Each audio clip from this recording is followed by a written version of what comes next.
បាទសួស្តីបងប្អូនដែលកំពុងតែរស់នៅស្រុកបវលខេត្តបាត់ដំបងដែលកំពុងតែស្វែងរកឬក៏យានយន្តរបស់បងប្អូនដែលកំពុងតែមានបញ្ហាអញ្ចឹងបងប្អូន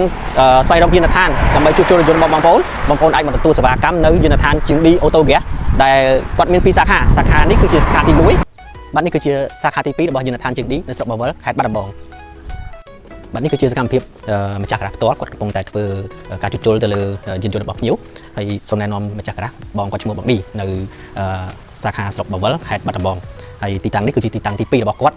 នៅក្បែរសាខាទី1ដែរទេប្រហែលជា50ម៉ែត្រទេហើយនេះគឺជាទីតាំងទី2កំពុងរៀបចំដំឡើងហើយនេះគឺជាសកម្មភាពជាងគាត់កំពុងតែរៀបចំដំឡើងផ្សារអីចឹងទៅហើយឆាប់នេះគាត់នឹងរៀបចំដាក់ប៉ាយដាក់ស្លាកយីហោឲ្យឃើញលេចធ្លោហើយបាទនេះគឺជាសកម្មភាពរបស់ជាងដែលកំពុងតែធ្វើសេវាកម្មជូនភ្ញៀវទាក់ទងនឹងការជួសជុលជើងក្រោម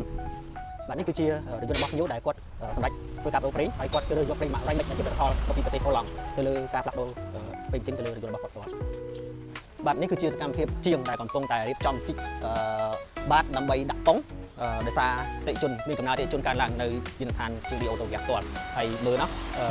រថយន្តភ្ញៀវដែលកំពុងតែធ្វើការទទួលសេវាកម្មនៅយានដ្ឋានរបស់គាត់ផ្ទាល់បាទ